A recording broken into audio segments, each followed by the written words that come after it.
नवाज शरीफ के वकला ने हिफाजती जमानत लई हाई कोर्ट तो दरखास्त दायर कर दी। दरखास्त विच मौकफ इख्तियार किया गया है कि अदालत के सामने सरेंडर करने लई हिफाजती जमानत मंजूर की जाए। केसिस का सामना करना चाहते हैं, इसलिए अदालत तक पहुंचने लई गिरफ्तारी तो रोका जाए। दरखास्त विच इस्तदा की गई है कि नवाज शरीफ खसूसी प्रवास तो इस्लामाबाद आ रहे हैं तो 21 अक्तूबर को इस्लामाबाद लैंड करेंगे, लिहाजा अदालत तक पहुंचने लई हिफाजती जमानत मंजूर की जाए। इस्लामाबाद हाई कोर्ट के रजिस्ट्रार ऑफिस की जानिब तो दरखास्तों से कोई एतराज आयद नहीं किया गया तो रजिस्ट्रार ऑफिस ने हिफाजती जमानत की दरखास्त नंबर ला दिते ने। वाज़े रवे के साबिक वज़ीर आज़म नवाज शरीफ 21 अक्तूबर की दोपहर वतन वापस पहुंचणगे, जिथे वह मीनारे पाकिस्तान से जलसे नाल खिताब करनगे। गजा अस्पताल ते हमला अमरीका शहरियों की जिंदगी के तहफुज लई वाज़े तौर पर खड़ा है।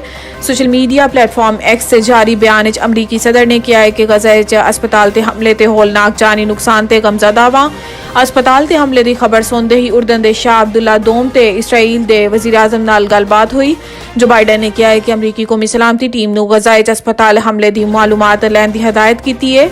अमरीकी सदर का कहना सी कि अमरीका तनाज़ात के दौरान शहरियों की जिंदगियों के तहफुज लई वाज़े तौर पर खड़ा है। असी इस साने जां बहक जख्मियां मरीजां तिब्बी हमले ते दीगर बेगुनाहां लई सोगवार हां। इसराइली हमले च शहीद फलस्तीनियों की तादाद 3500 तो भी मुतजावज कर गई।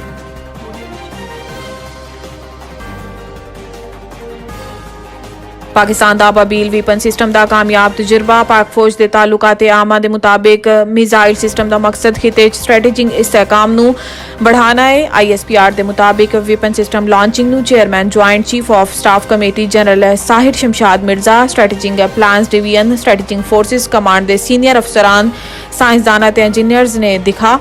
ISPR के मुताबिक इस तजर्बे का मकसद मुख्तलिफ डिजाइन, तकनीकी पैरामीटर्स से हथियारों के मुख्तलिफ निज़ामां की कारकर्दगी का जायजा लेना सी।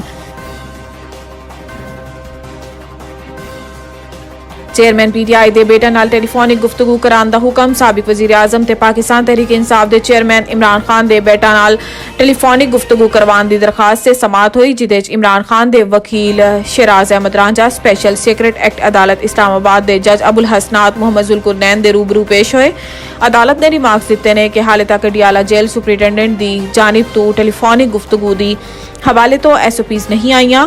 आ जांदियां ते वेख लैने आ, जिस ते वकील ने जवाब दिता कि हाले तक SOPs नहीं आईयां, तुसी कहो तो मैं अदालत की मुआवन कर सकदा हाँ।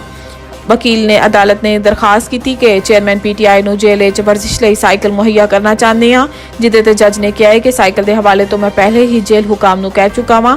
वकील ने दस्सिया है कि अगर अदालत इजाजत देवे तो साइकिल अज ही मुहैया कर देवां।